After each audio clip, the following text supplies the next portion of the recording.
NATO has to be able to operate on the sea, over the sea, and also under the sea. If you were an old historian, you'd say maritime power is huge warships giving influence, gunboat diplomacy and all the rest of that. I see it now as very different. We have a real enemy and a real aggressor. All nations' navies are the epitome of a nation's capability and resolve for conflict prevention. And the NATO Rapid Reaction Force, I think, describes that conflict prevention.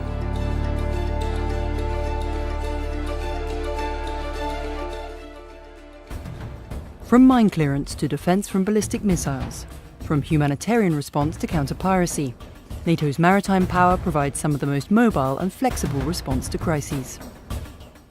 Secure seas mean the safe transit of 85% of world goods, from essential fuel to the latest iPhone. Protecting trade, infrastructure and populations requires more than just might. It needs networked information and, most of all, multinational cooperation. NATO's maritime strategy is changing. New maritime Operation Sea Guardian will be a much more flexible way to respond to crises quickly and adapt to meet any new threat. But to understand how it might work in the future, we must first look to the past.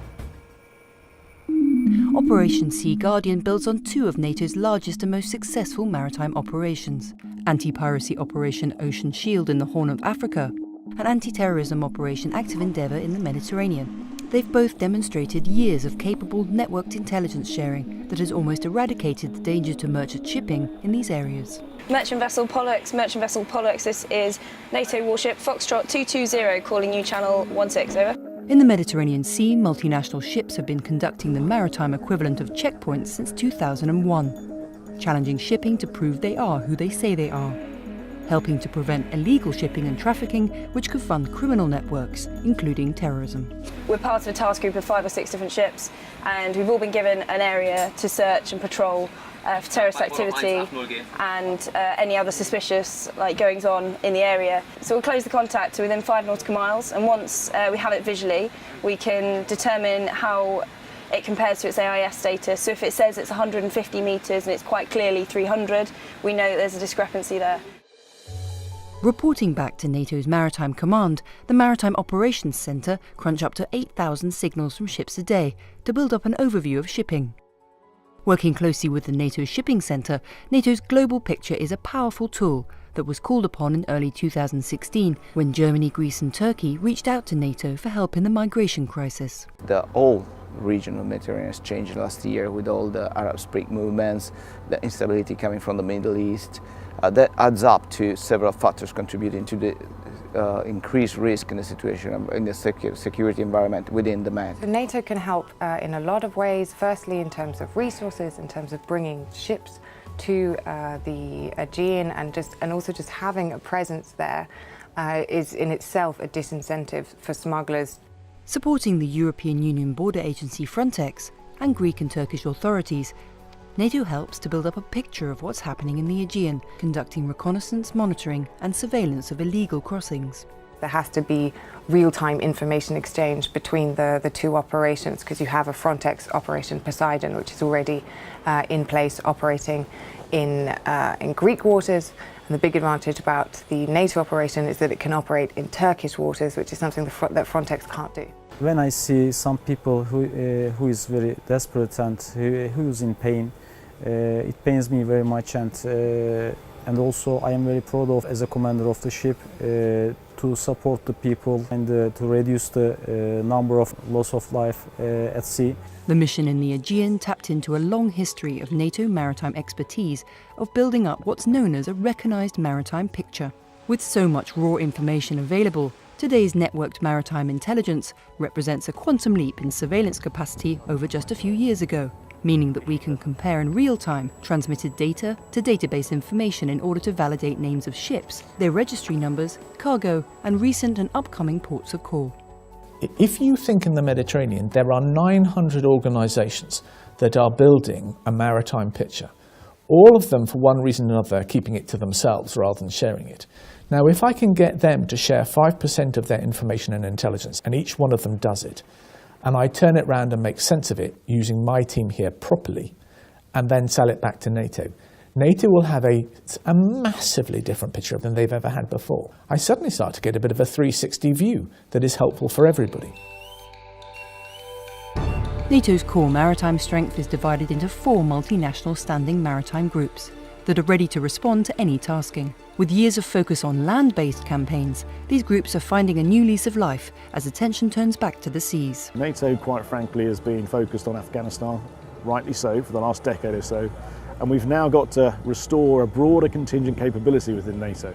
If the world's attention was focused on operations in Iraq and Afghanistan, what brought it back to the seas? One reason is the annexation of Crimea by Russia that saw an increase of aggressive Russian surface and submarine activity in the Black and Baltic Seas. Another is the ongoing instability in the Middle East and North Africa, which has seen an increase in illegal activity in the Mediterranean. 8 years ago, we allowed the maritime, along with many other parts of NATO, to stultify a little bit, to get a little bit lost in what we were doing. And of course, there was not a threat perceived. And that has changed, sadly, with the world situation. But what we are starting to see is that there needs to be components of the maritime, like land and air, who really can react quite quickly, need to break free of NATO process and procedures to change the way they're doing business. The speed with which NATO maritime forces were deployed to the Aegean is an indicator of how fast future crises could be met, and how mobile maritime forces can be. What people don't realise is for the first time ever I actually moved 2 task groups. I didn't ask permission, I just moved them so that we were ready to respond if political decision makers needed to go an extra step. It's that readiness to respond through forward deployment of forces that will provide the core of NATO's future maritime strategy. Instead of single mission operations, a flexible force ready for a range of war and peacetime activities. We don't have to look far to find an example. The NATO response force is a multifaceted military force constantly at high readiness. Part of the response force is a maritime component. Warships can travel upwards 360 miles in a day, perhaps more than that. When we're there, we're almost immediately ready if we understand the environment. We're at high readiness, but we draw upon allied nations' ships to respond to a time of crisis, whether it was an Article 5 or other one. So that's what the NATO response force is. In the maritime, it involves ships, it involves aircraft, it involves submarines, it involves amphibious capabilities, and it works alongside the land and air components. HMS Ocean, a landing platform capable of launching aircraft and troops to support any mission, is the flagship of the NATO response force for 2016. I mean, first and foremost, it's a huge privilege for Ocean, the Royal Navy, to be the flagship for NATO for 2016. It was a vast amount of training last year, and we're at high readiness throughout the year for that. And it means we've got to be ready for whatever may happen. And as you know, the world's an uncertain place at the moment, and we need to be ready to move wherever NATO may want us to go and to take charge of what happens. And that could be anything from a high-end warfighting environment down to disaster relief, humanitarian operations. And part of my job as the commanding officer is to make sure the ship's company are ready to do that. And by that I mean the ability to put armed forces across the beach by a combination of either surface craft or aviation, and we can tailor that exactly on the operation. Amphibious landings, as they're known, are a key part of warfare or humanitarian operations, accessing people in remote and hard-to-reach places. It's something NATO nations and partners train regularly. An amphibious operation can be done in 2 different ways, one via surface or the other via air. If you have more than one ship, even within the United States Navy, the communications just between those 2 ships can be challenging. Now add a different service and then add a 3rd ship. Now add 14 or 15 different countries, and now we're combined. That is itself extremely complex, challenging, but the training we gain by doing this is extremely valuable. Without nation support, there is no NATO. Nations have the ships and personnel that go to make up NATO maritime forces, which helps support their own national interest. One area of interest for the United Kingdom has been the Baltic region. What does NATO offer us? It offers us some really effective high-end warfighting training. It offers us the opportunity to work alongside our NATO allies, who will be the people that we work with in times of tension and war, understand how they work so that we can work more effectively and efficiently together. And it also offers us an opportunity to understand the environment where we're most likely to operate in times of war. 2016 saw an enhanced UK maritime presence in the Baltic. including one frigate to standing NATO Maritime Group 1. It is unfortunate that over the last few years we have seen an emerging rather than a receding threat from a very capable armed force within Russia. So one of the areas where it is critical that we as a Royal Navy, as part of NATO alongside our allies, train together, is to be able to respond, to provide reassurance to those nations that are closest to Russia. With rough waters and unforgiving temperatures, the Baltic Sea is a radically different environment to the balmy waters of the Mediterranean, but it sees almost 10% of the whole world's maritime trade, as well as the site of key infrastructure like undersea electric cables, gas pipelines and fibre optic cables. Our prosperity and security is dependent upon global trade and the access to the oceans and those maritime agreements that allow access to those oceans. Since the annexation of Crimea, energy security has become a priority for countries who traditionally rely on Russia for their energy needs. In 2014, the first floating terminal liquefied natural gas, or LNG barge, with the symbolic name of Independence, was commissioned in Lithuania. It has the capacity to supply 4 billion cubic meters of gas annually, supplying not only Lithuanian needs, but also about 80% of the total demand of the Baltic states, taking away the need to rely on Russia. Baltic neighbour Poland has also invested in the LNG option, and in Finland, active expansion of LNG is also expected over the next few years, using seaports to handle large gas tankers. It's not only about economics. For us, first of all, energy security is about politics. It's about enhancement of our transformation from one political system to another, that nobody could manipulate or abuse dependency and to try to kind of ruin our political system, because this is not about energy. First of all, this is about political stability, about democracy, and the stronger we are economically, the stronger we are politically. With energy security at the forefront of many nations' minds, keeping the Baltic safe, open and free is a priority. Baltic seaports also see thousands of NATO troops and equipment deployed for exercises, committed to enhancing Baltic defence and deterring potential aggression. Annual exercise BALTOPS provides an opportunity for NATO forces to practice amphibious landings, mine clearance and anti-submarine warfare. But it also welcomes non-NATO countries like Sweden and new participant Finland to improve methods of working together in a crisis. BALTOPS is a major exercise in a part of the world that we're really concerned about. The exercise is demanding, but the exercise will come out having trained up a range of different navies in a way that they haven't enjoyed for some time. It's work with partners across the seas that helps NATO project stability beyond its borders and takes us back south, almost back to the Mediterranean. The Black Sea is home to NATO nations Romania, Bulgaria and Turkey, and also NATO partners Ukraine and Georgia. It also hosts Russia's Black Sea Fleet, which has grown significantly since the annexation of Crimea. In order to see how important it is, just look at the map. You can see the Black Sea is bordered by allies, by partners, and the Black Sea is connected to the Mediterranean, which is connected to the wider ocean and waterways. So that's the reason Black Sea remains crucial for NATO, and we want to make sure to be here in the Black Sea whenever it's possible with our standing naval groups. Turkey, Romania, Bulgaria, Georgia and Ukraine all have a very good picture of what's happening in the Black Sea. Is the Black Sea a war zone? No, of course it's not. But it worries us because we don't understand Russian behaviour amongst everything else.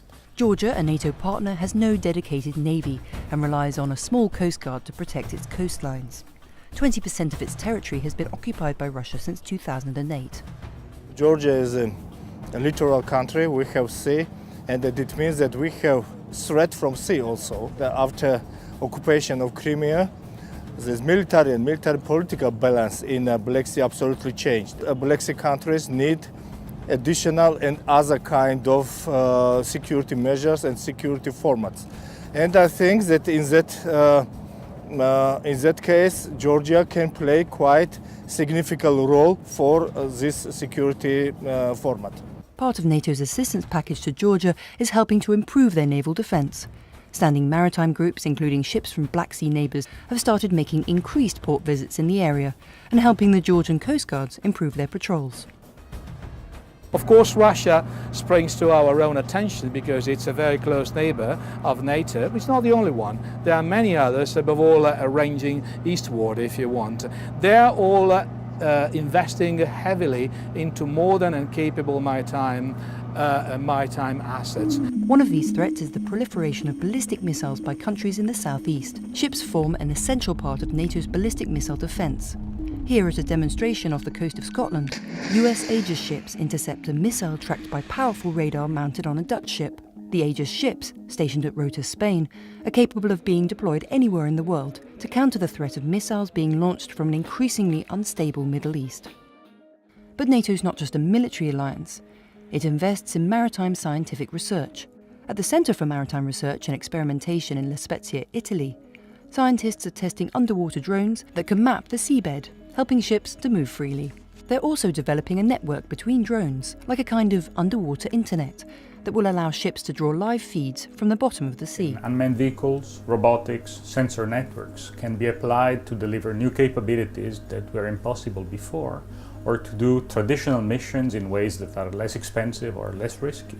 And that's where CMRE plays a role, in our engagement with the research community, in creating platforms which are interoperable, can do different missions, and can communicate even underwater. Maritime commanders are going to have to get smarter and more efficient when it comes to using what they have. Lines are increasingly blurred between military operations outside our borders and national law enforcement operations within. The future for NATO Maritime lies in working together with other organisations, sharing information and being able to deploy rapidly to assist in any crisis.